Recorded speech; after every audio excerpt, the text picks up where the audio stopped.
हाणे पंहिंजे पाण खे आत्मा सम्झो। मां आत्मा निराकार ज्योतिर्बिंदु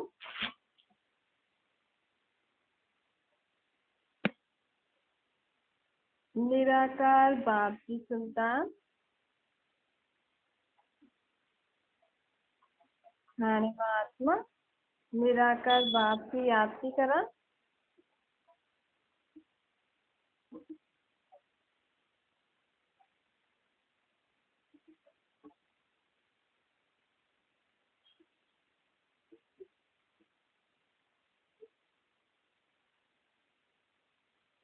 परमात्मा परम धाम मां हाणे हिन सृष्टि ते ब्रह्मा जे तन में आयो आहे।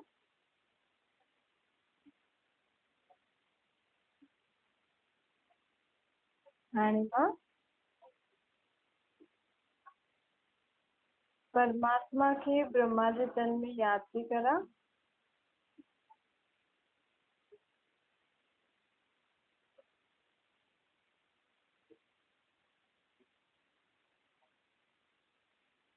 ऐं हुनजा महावाक्य थी ॿुधायां। ओम शांति। अॼु मीठा मीठा श्री बाबा ब्रह्मा जे तन द्वारा चवनि था कि मीठे बच्चे मां संगम युग ते ॿारनि खे ज्ञान जो खज़ानो ॾियण ईंदो आहे। शिव जी आत्माउनि जो खज़ानो आहे ही ज्ञान गुण शक्ति। बाक़ी स्थूल धन संपत्ति त शरीर निर्वाह जे लाइ कमु ईंदी आहे न। लेकिन आत्माउनि खे छा खपे? शांति, सुख, आनंद, ज्ञान, पवित्रता, शक्तियूं। ये सब आत्माउनि जो खज़ानो आहे। ये खज़ानो आत्मा मां ख़त्म थी वियो आहे। आत्मा में कोई गुण, कोई शक्ति, कोई सम्झ न रही आहे न।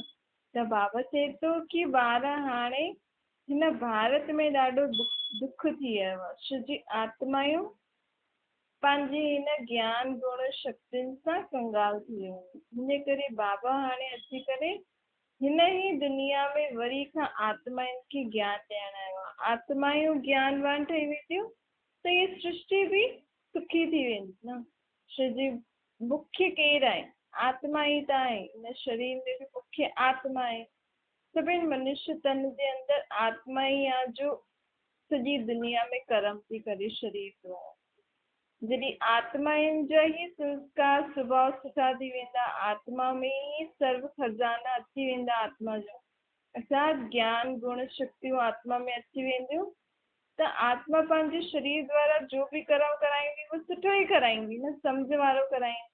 ऐं हुन सां दुनिया मां जेको भी कमु थिए थो उहो केरु थो करे? जानवर थोड़ी था करनि। प्रकृति त पंहिंजो कमु करे थी, लेकिन मनुष्य आत्मा त प्रकृति खे भी छेड़े थो न। त कंहिंखे हाणे सम्झण ॾियणी आहे, कंहिंखे शक्ति गुण ॾियणा आहे मनुष्य आत्मा खे, ताकि वो मनुष्य आत्मा सही रीति हलंदी न त प्रकृति जीव जंतु जानवर आदि सब पंहिंजे ऑर्डर में हलंदा। त परमात्मा ऐं आत्मा इन्हनि जो ई खेल आहे मुख्य। जॾहिं आत्माउनि जी सम्झ ख़त्म थी वेंदी आहे तॾहिं परमात्मा मथां खां हेठि थी करे वरी खां उन्हनि खे सम्झ ॾींदो आहे।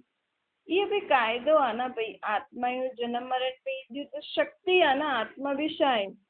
कोई चीज निराकार ज्योतिर्बिंदु हिकु शक्ति आहे, हिकु लाइट आहे। हाणे ट्यूब लाइट आहे, बल्ब आहे, कॾहिं त हिननि में घटि थींदी आहे न। वो पाण चईंदा न हाणे ख़राब थी वई, बसि हाणे फ्यूज़ थी वियो। त ईअं ई आत्मा पूरी फ्यूज़ न थींदी आहे। आत्मा मां पूरी लाइट ख़त्म न थींदी आहे। थोड़ी सी लाइट बदल हूंदी आहे। त हुन थोड़ी सी लाइट में आत्मा शरीर जे अंदरि वेठी आहे, हुन में थोड़ी सी लाइट अथसि त उहो शरीर खां कर्म सुठो नथी कराए सघे। ऐं पाण सॼो ॾींहुं कंहिंखे था चऊं? शरीरनि खे ॾिसी करे था चऊं कि फलाणे में इहे सम्झ न आहे, हिनखे दिमाग़ कोन अथसि, चरियो थी वियो आहे, ईअं कमु थो करे। लेकिन हुनजी आत्मा में हाणे एतिरी लाइट आहे न, अर्थात एतिरी सम्झ गुण शक्तियूं आहिनि न, हिन में हुन आत्मा जो कोई दोष थोड़ी आहे। छो हाणे समय ई आहे परमात्मा खे निराकार में यादि करे पंहिंजे अंदरि लाइट वापसि खां जागृत करणु, जंहिंजी लाइट गुणनि शक्तियुनि जी ज्ञान। त बाबा चए थो हाणे मूंखे यादि करे पंहिंजी आत्मा में वापसि खां लाइट भरो, रोशनी भरो गुणनि शक्तियुनि ऐं ज्ञान जी। तंहिंसां जेसां तव्हांजी आत्मा में जॾहिं रोशनी हूंदी त शरीर जे अंदरि जेकी आत्मा वेठी आहे वो उन रोशनी सां सभु कमु ठीकु कंदी, सही चीजनि खे ॾिसंदी, सही तरह ॻाल्हियुनि खे ॿुधंदी, कम जी ॻाल्हियुनि खे ॿुधंदी, सुठो कर्म कंदी। त पाण खे बाबा घड़ी घड़ी छा थो चए, पंहिंजे पाण खे आत्मा सम्झो, सभु बि आत्मा आहिनि। शरीर त जड़ आहे न, पंज तत्वनि जो ठहियलु पुतलो आहे, लेकिन इन पंज तत्व जे पुतले खे हलाइण वारी केरु? मां आत्मा। ऐं आत्मा छा थींदी आहे? हिकु लाइट थींदी आहे, हिकु रोशनी थींदी आहे। बाबा चए थो हाणे तव्हां ॿारनि खे बाप जी ऐं ख़ुदि जी पहचान थी अथव न, हाणे सम्झिया आहियो न कंहिंजो बि दुनिया में कहिड़े बि रीति कसूर न आहे। भले पाण कंहिंखे बि चऊं फलानो ईअं थो करे, फलानो ईअं थो करे, पर बाबा चए थो हिते कंहिंजो बि कोई कसूर न आहे। छो जी हिकु त असां पंहिंजे जन्म जन्मांतर जा पाप चुकतो था करूं, ॿियो असां में एतिरी लाइट कोन, असां में एतिरी सम्झ शक्ति गुण कोन्हनि कि असां हिन दुनिया में रही करे शांति सां सुख शांति सां रही सघूं। पर हिन जो मतिलबु इहो न आहे कि असां में न आहे त इन करे असां सदा जे लाइ हीअं रहंदासीं, न। हाणे पंहिंजे पाण में असांखे वापसि का गुणनि शक्तियुनि ऐं ज्ञान जी लाइट भरणी आहे। छो जी असांखे हाणे सतयुग में जेको युग अचण वारो आहे, सतयुग, हुन में असांखे सुख शांति जो पाठ वॼाइणो आहे। त सुख शांति जो पाठ आत्मा कॾहिं वॼाए सघंदी? जॾहिं हुन में ओतिरी सम्झ ज्ञान गुण शक्तियूं हूंदसि तॾहिं त वॼाईंदी न। त हाणे उहो ई परमात्मा चए थो कि मां हिन सृष्टि ते जेको ड्रामो हले थो इन जो डायरेक्टर आहियां। हाणे हिन सृष्टि ते कहिड़ी युग शुरू थियण वारो? सतयुग। हुन में सभु सुख शांति हूंदी, हुते कोई प्रकार जी महिनत न हूंदी, भक्ति न हूंदो। अॼुकल्ह माण्हू धंधे में बि केॾो महिनत थो करे न, सॼो ॾींहुं सर ई भारी थो थिए। बाबा चए थो उते ई अहिड़ो धंधो बि न हूंदो जंहिंमें तव्हांजो मथो ख़राबु थिए। हुते त सभिनि खे पंहिंजी पंहिंजी ज़मीन आदि, खेती आदि, जेको बि कमु कंदा सभिनि खे पंहिंजो हूंदो। कंहिंखे बि ईअं ख़र्चो आदि ज़्यादा करण जी बि दरकार न थींदी। हुते सभु कुझु अथाह हूंदो। हिते त ज़मीन बि केॾी मुश्किल सां थी मिले घर ठाहिण लाइ। हुते त अथाह ज़मीन हूंदी, जेके जेतिरी खपे उहो खणे। ऐं माण्हू बि घटि हूंदा, माण्हू घटि हूंदा त सामग्री ऐं खाइण पीअण लाइ ज़्यादा हूंदो। त बाबा चए थो हाणे रहण जे लाइ जॻह कोन्हे, पाणी कोन्हे, खाइण लाइ चलो रोटी छो न आहे? छो जी माण्हू ज़्यादा वधंदी आहे न। माण्हू त चवनि था कि आत्मा ज्योति ज्योत में समाइजी वई, बसि हाणे आत्मा लीन थी वई। हाणे आत्मा जो लीन थियनि थियूं, स्वर्ग में वञनि थियूं, मथे वञनि थियूं, त दुनिया में माण्हू छो था वधनि? दुनिया में त दिन प्रतिदिन पॉपुलेशन छो थी वधे? छो जी कोई बि आत्मा काॾे मथे वेंदी न आहे, कोई बि आत्मा कंहिंमें बि लीन न थींदी आहे, कंहिंमें बि समाईंदी न आहे। कहिड़ी बि आत्मा जो अस्तित्व न ख़तमु थींदो आहे, कोई बि आत्मा स्वर्ग में न वेंदी आहे। हिते अगरि आत्मा शरीर छॾंदी त अञा कलयुग ई थो हले न, त हिते ई जन्म वठंदी। चाहे वॾो कोई संत हुजे, कोई महात्मा हुजे, कोई गुरु हुजे, चाहे कोई बि सन्यासी हुजे। छो जी सन्यासी जॾहिं शरीर छॾंदा आहिनि तॾहिं इहे सोचंदा आहिनि न बसि हाणे ब्रह्म में असां लीन था थियूं, ज्योति ज्योत में समाइजी था वञूं। परंतु बाबा चए थो ईअं कोई थींदो न आहे। आत्मा उहो ई आत्मा हिते जंहिं वटि बि हुनजो हिसाब किताब हूंदो। छो जी सन्यासी गुरु आदि संत आदि बि त गृहस्थनि खां ई पंहिंजो रोटी पाणी जो गुज़ारो कंदा आहिनि न, त काथे न काथे हुननि जो त हुननि सां हिसाब किताब हूंदो ई। शरीर त गृहस्थी वटि मिलंदो न, सन्यासी वटि थोरी मिलंदो। सन्यासी त विकार में वेंदा ई न आहिनि, गुरु संत आदि त विकार में वेंदा ई न आहिनि। त हुननि खे अगरि ॿियो पार्ट बि सन्यासी जो या गुरु संत जो वॼाइणो हूंदो त शरीर त हुननि खे गृहस्थी वारो ई ॾींदो न। त कहिड़े घर में उहो जन्म वठंदा? जंहिंजो जंहिंखां उहो खाइनि पीअनि था, जेके माण्हू उन्हनि खे रोटी पाणी ॾियनि था, हुननि वटि ई ईंदा आहिनि, शरीर वठंदा आहिनि। पोइ आत्मा में संस्कार हूंदा आहिनि त वापसि सां सन्यास करे छॾंदा आहिनि। छो जी आत्मा खे उहो सभु चीजूं सुठियूं लॻंदियूं आहिनि न। भल असां वटि ॿार अचे थो, लेकिन उनजी आत्मा अगरि पिछले जन्म में इहा कुछ संत आदि हूंदी, गुरु आदि हूंदी, सन्यासी जो पाठ वॼायो हुंदई, ज्यादा समय भक्ति में परमात्मा जी याद में कढियो हुनई, त उहो ॿियो जन्म वठंदी न, त हुनखे ॿिए जन्म में बि उहे ई सभु ॻाल्हियूं खीचदसि। भले हुनखे माउ पीउ केतिरी बि सुठियूं सुठियूं चीजूं ॾे, केतिरियूं बि सुठियूं सुठियूं ॻाल्हियूं ॿुधाए, केतिरो बि सुठो हुननि खे ॾे, लेकिन हुन ॿार जी आत्मा खे हुन ॻाल्हियुनि में मज़ो न ईंदो आहे। हुनजो मन सदा ई ईअं सोचदो आहे की मूंखे किथे एकांत में वञिणो आहे, मूंखे भॻवान खे यादि करिणो आहे, मुंहिंजो जीवन हीअं न आहे।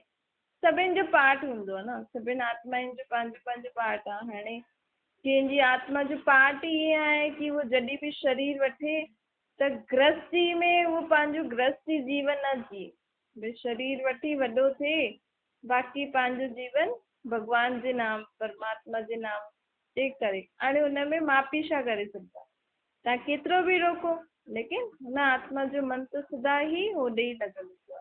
ते आत्मा जो पाठ पाण पको करो न, आत्मा में ई संस्कार स्वभाव हूंदा आहिनि।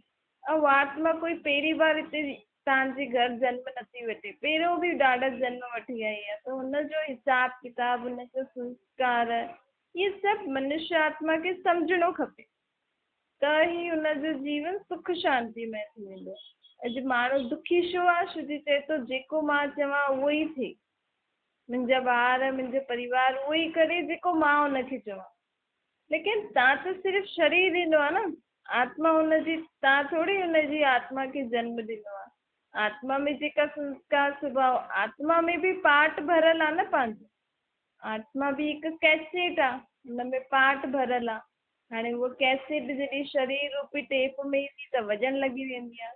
हाणे हुन कैसेट खे, हुन कैसेट में त पार्ट भरियल ई आहे, तव्हां ईअं थोरी चईंदव की तूं न, हाणे मां जीअं चवां तूं उहो ई कर।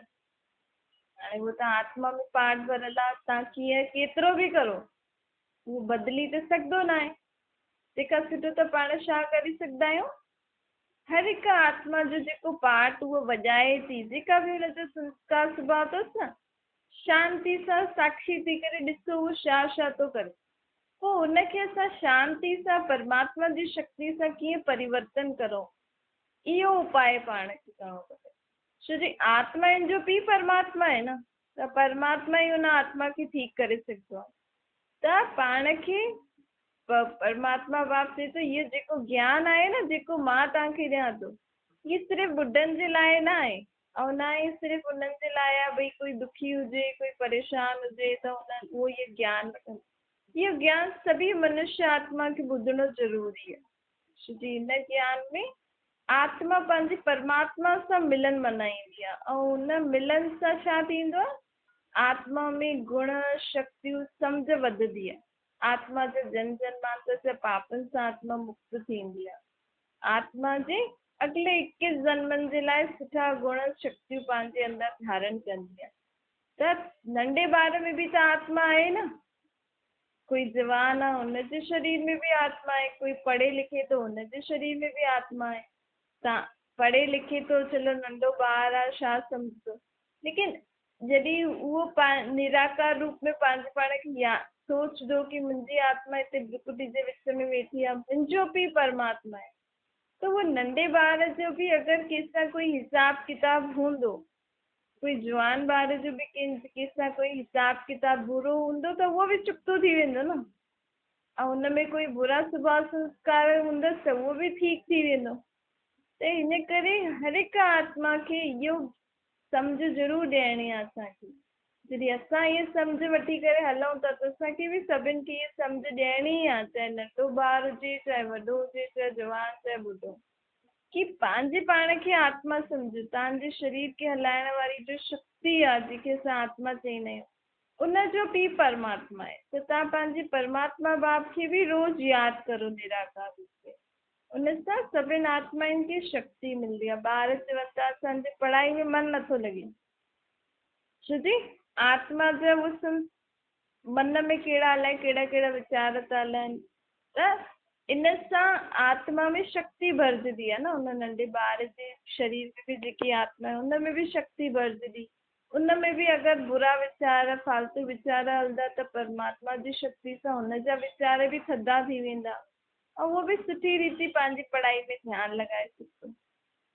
त बाबा चए थो हर हिक खे पंहिंजे पाण खे आत्मा सम्झी करे परमात्मा खे ज़रूरु यादि करिणो, भले तव्हां ॿियो कुझु ज्ञान न ॿुधो न सम्झो, लेकिन जे शरीर खे रोटी ॾियणु ज़रूरी आहे, उहे ई पंहिंजे शरीर खे हलाइण वारी जो शक्ति आहे आत्मा, उनखे बि शक्ति भरणु ज़रूरी आहे।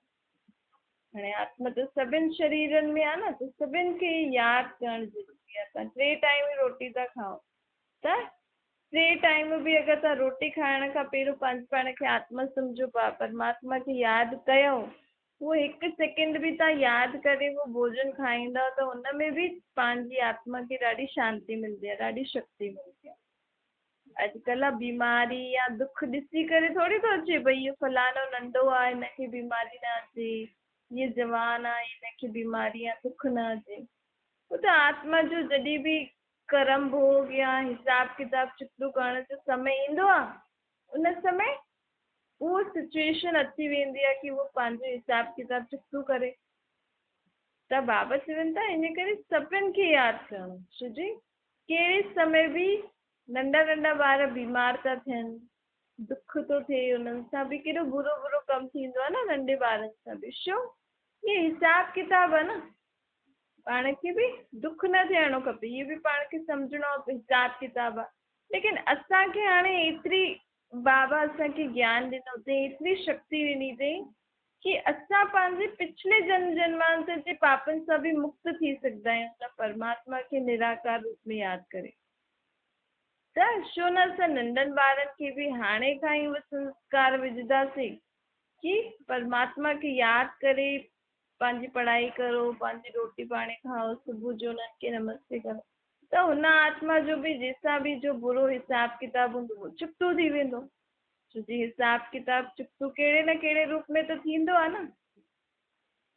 त बाबा चए थो हिन रीति सभिनि खे असांखे सेखारिणो खपे। हिन देह अभिमान खे हाणे छॾियो, पंहिंजे पाण खे देही सम्झो, मां आत्मा निराकार परमात्मा जी संतान, असां सभु भाउ भाउ आहियूं, अलॻि अलॻि शरीर, अलॻि अलॻि धर्मनि में अची करे पाठ वॼायूं था। केॾा सारा धर्म आहिनि न सृष्टि ते, काथे हिन सृष्टि ते सिर्फ़ु हिकु ई धर्म हुयो, आदि सनातन देवी देवता धर्म। हुन समय दुनिया में सुख बि हुयो, शांति बि हुई, अथाह संपत्ति हुई, अथाह चीजूं हुयूं। ऐं काथे हिन सृष्टि ते एॾा सारा धर्म थी विया आहिनि कि खाइण लाइ बि रोटी न आहे, रहण लाइ जॻह न आहे। अहिड़ी सृष्टि जो जॾहिं समय थी वेंदो आहे त बोझ केॾो वधिजी वियो आहे न सृष्टि जे मथां, धरती जे मथां बि बोझ वधी वियो आहे न। त परमात्मा की प्रकृति बि चए थी कि हाणे मां हिन बोझ खे नथी सहन करे सघां।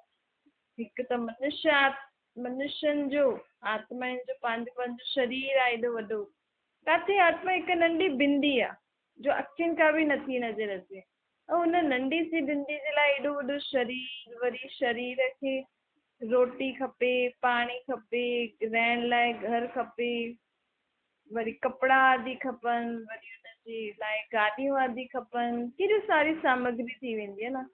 आहे हिकु नंढी सी आत्मा, लेकिन हुन नंढी सी आत्मा खे पाठ वॼाइण हिन शरीर में सृष्टि में अचिणो आहे त हुनजे लाइ केॾी सारी चीजूं खपनि। त इहे बाबा चए थो इहे कुदरत आहे, इहे सम्झणो खपे। त इन रीति ई पंहिंजी बुद्धि जो तालो खुलंदो, ऐं पाण हिन दुनिया में रहंदे हुए बि लगाव मुक्त, कंहिंसां बि असांजो मोह लगाव न हूंदो। अॼु नंढी सी चीज कुझु ख़राब थी वञे, टुटी थी पए, नथी मिले त मनुष्य आत्मा परेशान थी वञे। इहे सभु असांजो लोभ, लालच, मोह, लगाव वग़ैरह इहे सभु चीजूं आहिनि न, इन्हनि सभिनि सां असांखे हाणे मुक्त थियणो आहे। छो जी असां जॾहिं हिते जीवन जीऊं था, असांखे एॾो वॾो शरीर मिलियो आहे, जेको बि घर परिवार या कुझु बि जेको बि मिलियो आहे, कम से कम असां हर हिकु चीज का सुख त वठूं। हिन विकार ऐं बुराइनि जे वश थी करे ख़ुदि बि परेशान थींदा आहियूं त ॿियनि खे बि परेशान कंदा आहियूं।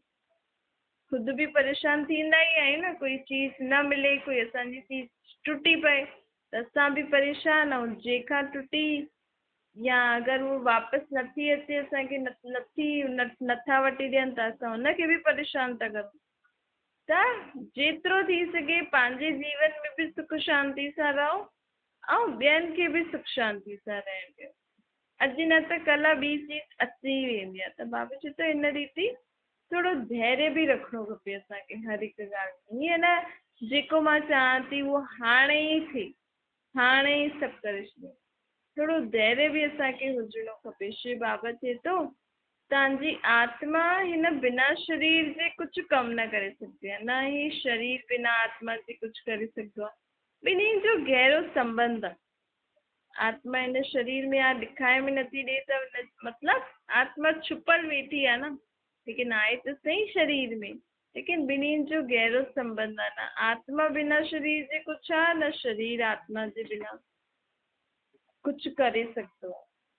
त हिन करे असांखे ॿिन्हिनि जे मथां ध्यानु ॾियणो आहे। शरीर जे मथां बि ध्यानु ॾियणो आहे त आत्मा जे मथां बि ध्यानु ॾियणो। पंहिंजो बुद्धि योग बाप सां लॻाइणो आहे। हाणे बाबा आत्माउनि खे सुधारण आयो आहे। आत्माउनि जीअं कमु कराईंदी आहे न पंहिंजे शरीर सां, त हाणे उल्टो सुल्टो कर्म थी कराइनि। त हुन रीति हाणे बाबा आत्माउनि खे चए थो कि पंहिंजो बुद्धि जो योग मूंसां जोड़ो, त पोइ तव्हांजो शरीर खे कर्म कराइण जो तरीक़ो तव्हांजो सुधरी वेंदो। छो जी परमात्मा त सदैव ई शुद्ध आहे न, सदैव ई सुधरियल आहे, सुठा हुनजा संस्कार। त उहो ई जॾहिं सुठे जो संग कंदासीं त पंहिंजा बि उहे सुठा संस्कार अची वेंदा। परमात्मा हिते जो ज्ञान योग सिखाए थो, हिनखे राजयोग चइबो। इन ई राजयोग जी शिक्षा सां हिन दुनिया में नए धर्म नए युग जी स्थापना थी। बाबा चए थो मां हर 5000 साल में हिकु बार अची करे हिन सृष्टि जी पूरी साफ़ सफ़ाई कराईंदो। मनुष्य आत्माउनि जी साफ़ सफ़ाई कराईंदो, पूरे 5 तत्व बि साफ़ थी वेंदा। केरु कंहिंजी शक्ति सां थींदा आहिनि? हुन परमात्मा जी शक्ति सां। इन करे त माण्हू घड़ी घड़ी हुनखे यादि कंदा त हे भॻवान, हे ईश्वर, हे अल्लाह तूं अचु हाणे। लेकिन मनुष्य खे इहो न पतो हूंदो कि असां हुनखे छो था सॾु करूं। छो जी उहो एॾो ऊचो कमु कंदो आहे न, पूरी सृष्टि खे साफ़ सफ़ाई करण जो कोई घटि कमु आहे। मनुष्य आत्माउनि खे पूरी सृष्टि जी मनुष्य आत्माउनि खे पावन ठाहिण केॾो वॾो कमु आहे न। कोई करे सघंदो आहे एतिरो कमु? कोई न करे सघंदो। छो जी मनुष्य पूरी विश्व जी मनुष्य आत्माउनि खे पावन ठाहिण लाइ आत्मिक शक्ति खपे, आत्मा में शक्ति खपे। छो जी आत्मा खे सफ़ाई कराइणी आहे जेकी अखियुनि खां ॾेखारे में नथी ॾे। आत्माउनि ते त विक्रमनि जो बुराइनि जो बोझो लेप शेप जेको चढ़ियल आहे न, इहा आत्माउनि ते चढ़ियल आहे ऐं इनखे ख़तमु करण जी शक्ति हुन परमात्मा में। त बाबा चए थो जॾहिं तव्हां मूंखे यादि कंदव त तव्हांजे ज़रिए मां ॿियनि आत्माउनि जी बि साफ़ सफ़ाई कंदव। त तव्हां ईअं न सोचो कि असां सिर्फ़ु यादि कंदासीं त असांखे फ़ाइदो थींदो, लेकिन तव्हांजे यादि करण सां तव्हांजे घर परिवार में बि जेकी बि आत्मायूं आहिनि उन्हनि जो बि भलो आहे। उन्हनि जी बि आत्मायूं जन जन्मांतर जे पापनि सां बुराइनि सां दुख अशांति सां मुक्त थी सघंदी आहे। माण्हू त केॾा दान पुण्य कंदा आहिनि, केॾी प्रकार जी भक्ति कंदा आहिनि, असांजा दुख दूर थी वञे, असांजे ॿार कीअं मिले, असांखे धन में ईअं मिले, असांजी ईअं मनोकामना पूरी थिए। लेकिन उन सां छा थींदो आहे? कुझु अॼु तव्हांखे कुझु प्राप्त थी वियो, कल्ह अगरि उहो वापसि ख़तमु थी वियो त पोइ वापसि दुख। ईअं ई आहे न, कोई चीज़ सदा जे लाइ त नथी रहे। असां अॼु विर्त आदि रखियो, पाठ आदि करे असांखे हीअ चीज़ जी प्राप्ति थिए, सम्झो थी बि वई, त गारंटी थोरी आहे उहा चीज़ सदा तव्हां वटि रहंदी। ख़राब बि थी सघंदी आहे, ख़तम बि थी सघंदी आहे। लेकिन परमात्मा खे यादि करे असांजे 21 जन्मनि जी सर्व मनोकामना असांजी 21 जन्मनि जे लाइ पूरी थी वेंदी। ऐं उहो ईअं बि न कि जल्दी सां ईअं पाण वटि कोई चीज़ अचे ख़तमु थी वञे, न 21 जन्म में बि सदा जे लाइ रहंदी। त एतिरी ऊची दुनिया, एतिरो ऊचो वरितो बाबा असांखे केतिरी सहज थो ॾिए न। हिन में कोई महिनत आहे? अॼु वॾो वॾो एग्ज़ाम पास करो, वॾी डिग्री प्राप्त करण लाइ, वॾी पोज़ीशन प्राप्त करण लाइ केॾो पढ़ाई आदि करणी पवंदी आहे, केॾो मथो आदि लॻाइणो पवंदो आहे, धन केॾो ख़र्च थींदो आहे। लेकिन हिते परमात्मा असांखे 21 जन्मनि जे लाइ, जन्म जन्मांतर जे लाइ 21 पूरे 21 अर्थात पूरी 21 जन्म असां पूरी आयु जेसिताईं असां आत्मा जे शरीर में रहंदासीं सदा जे लाइ असांखे सुख शांति संपत्ति तव्हांखे जो खपे उहो प्राप्त थी वेंदो। एतिरी ऊंची गारंटी थो करे बाबा, लेकिन हुनजे लाइ असांखे छा करिणो आहे? कुझु धन आदि ख़र्च न करिणो आहे, कुझु बि महिनत न करणी आहे, कुझु बि पढ़ाई आदि दुनिया वांगुरु पढ़ाई आदि न करणी आहे। सिर्फ़ु छा करिणो आहे? पंहिंजे पाण खे आत्मा सम्झी करे हुन निराकार खे यादि करिणो आहे। छो जी बाबा चईंदो ये आत्मा ई सभु कुझु करे थी, त परमात्मा जी शक्ति सां आत्मा में ई सुधार अची वेंदो, जंहिंसां आत्मा वरी खां सुख शांति वारो जीवन जींदी, हुनजी सभु मनोकामना पूरी थी वेंदी।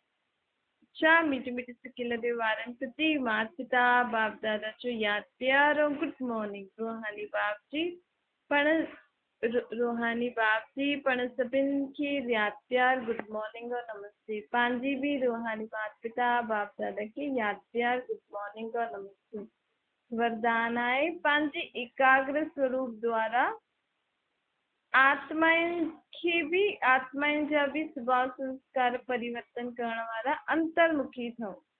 बाबा चवनि था जेतिरो तव्हां आत्मिक स्थिति में स्थित थी करे परमात्मा खे यादि कंदा रहंदा, भले तव्हां घर गृहस्थ में रहो था, धंधो रोटी बि करो था, लेकिन उन समय बि असांजी आत्मिक स्थिति रहंदी न, त पंहिंजे साम्हूं कोई बि आत्मा कुझु बि ग़लति कंदी, कंहिंजा बि असां बुरा स्वभाव संस्कार ॾिसंदासीं त उन में असां उनखे मुख सां शिक्षा न ॾेई करे परमात्मा जी शक्तियुनि द्वारा असां हुनखे सम्झ ॾेई सघंदा आहियूं।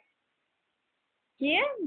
जॾहिं बि तव्हां कंहिंखे ॾिसो कि फलानो उल्टो सुल्टो थो ॻाल्हाए त मुख सां हुनखे सम्झानी न ॾियो, परमात्मा खे तव्हां यादि कंदे कंदे हुन आत्मा जे लाइ सुठा सोचंदव न त उहो शक्ति सां उहा आत्मा परिवर्तन थी वेंदी आहे, उहा शक्ति हुन आत्मा खे मिलंदी आहे।